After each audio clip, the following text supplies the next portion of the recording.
Hello, everyone. Welcome to Backyard Musings, broadcasted live from Apple Valley. I'm Steve. And I'm Scott. So, coming to a neighborhood near you, Venezuelan gang. My brother and I were talking last week. He lives in Aurora, Colorado. He said that an entire Venezuelan gang had taken over an apartment complex near him. And I thought, man, what's this world coming to? I'm like, okay. My son served part of his mission in Aurora. Yeah.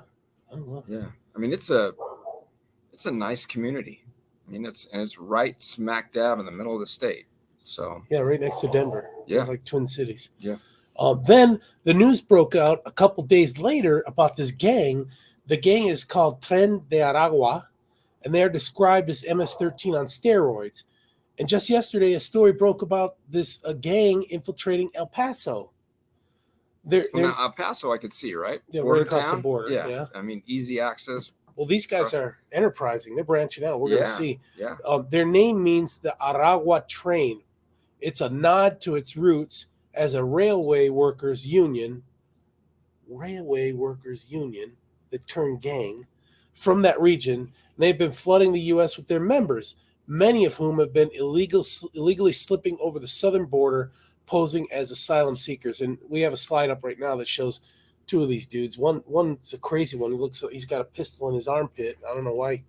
That doesn't sound very smart. This word asylum is being just trashed, right? I mean, everybody is. That's what we're doing. We're seeking asylum. I think the idiocracy is instructed the Border Patrol to ask them, do you want asylum? I think that's what's happening. I think it's losing its value or its meaning, right? I do not think it means what they think it means. Yeah, I don't know. So those members have infiltrated major cities across the country, including New York, Chicago, Miami, Denver, where they engage in money laundering, theft, human trafficking. This is all according to reports. They're enterprise. They're branching out. Yeah, why not? Conglomerate, This is the land of opportunity, right? Like you said. Exactly. So, they're hard for authorities to pin down or identify. A fact not helped by Venezuelan authorities refusing to share police data with the U.S. I wonder why Maduro's not sharing with the U.S. That's not fun. That's not nice. Yeah, I think this is all like a plan, right? We'll get rid of ours. You'll take ours. Oh, all good, right? Maybe if Trump were in office, since he's a dictator, the two dictators could talk, right? Yeah, another Democrat, another impeachment trial. So, even if members are ID'd, their home country also refuses to accept them back. What a surprise, right? That's a shock.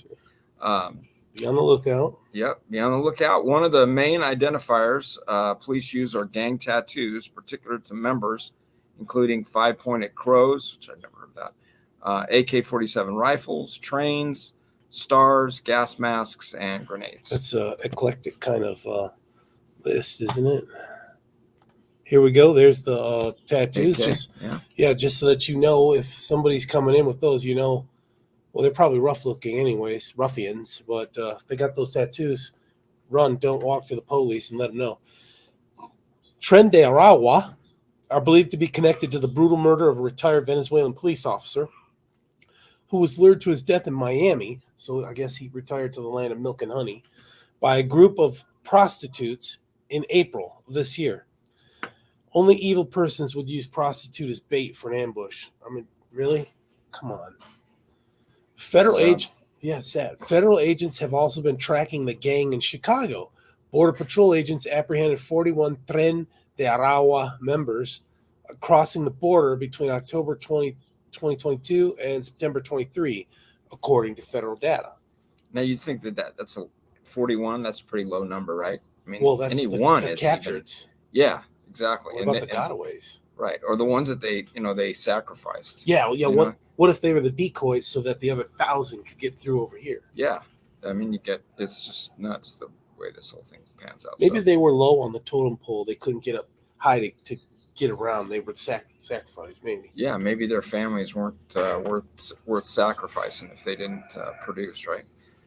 Another case the feds have zeroed in on is an alleged sex trafficking ring based in Louisiana, of all places, involving members of the gang forcing Venezuelan migrant women into sex to pay their smuggling debts, sex work to pay their smuggling debts.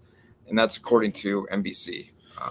That's crazy, Scott. I mean, Well, I mean, they're forcing these women into uh, Illicit sex crime, work. Yeah, yeah, it's It is crazy. crazy. So Crazy. that's indentured servitude. Yeah. The British never did that to the Pilgrims that we know of, anyway, right? Right. Two of the women said that they had been tracked down by the three alleged members of the gang after entering the U.S. It's amazing that they can do that, but we can't clear our voting rolls. The women were flown from Texas to Louisiana, where they were taken to an apartment and forced to have sex with 4 men each day. The men told the women that if they were to report the situation to authorities, their families back home in Venezuela would be killed. Well, at least they had standards. Only 4 per day. I mean, it's not like we want you Not like 12 a day. like what was it? The kid child sex trafficking. When it was, what do they say? It's better than drugs because it's an endless product, right? Oh, you use the dope, you got to get new dope. You use the kid, you wait, and you use the kid again and again and again. It's sad. Yeah, evil. It is. It's evil.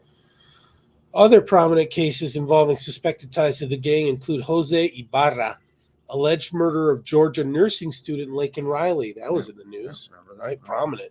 And his brother Diego. So Jose and Diego both had previously been let go by federal authorities at the southern border, catch and release, right? Without doing any metrics or anything. Well, Venezuela's not talking, so I guess unless they have the tattoos, so be on the lookout. The number of Venezuelans crossing the southern border has skyrocketed under the Biden-Harris idiocracy, and so have the number of criminals. There were roughly 2,000 encounters of Venezuelans crossing the southern border illegally in the entire financial year 2019, compared to more than 200,000 in the financial year 2023. Wow. That's incredible. Yeah, so it went down. It went from 2,000 to 200,000. I wonder if that's fascinating. Maduro opened the prisons, or why not? What happened? Right? Why not? Right? Here's your ticket out of here. Well, 2019 was Trump. We're not 2000 at 2019. Yeah. I mean that says it. That says it. So and plus the states lure them in with all the bennies, all the giveaways. Driver's license, money for a home. Yeah, money for a home. Yeah. A major concern with the rise in crossing is there's inadequate vetting being done. No joke, right? Yeah. What a surprise. It's also difficult to identify gang members if they don't have the common tattoos. We need a mind reader. We need to get a psychic down there. So here's how you can tell if a Venezuelan gang or a migrant gang is coming to your neighborhood. Indicators of a possible migrant stash houses are excessive amounts of trash, such as piles of garbage bags that are much more than the average family. Yes, that's obvious. There's got to be a lot of people in that house. Yep. No activity during the day, but a lot of activity at night and at odd hours. Just vampires. Yeah, right? Crazy people, man, out late. Different vehicles arriving with several people getting out. Not the Secret Service.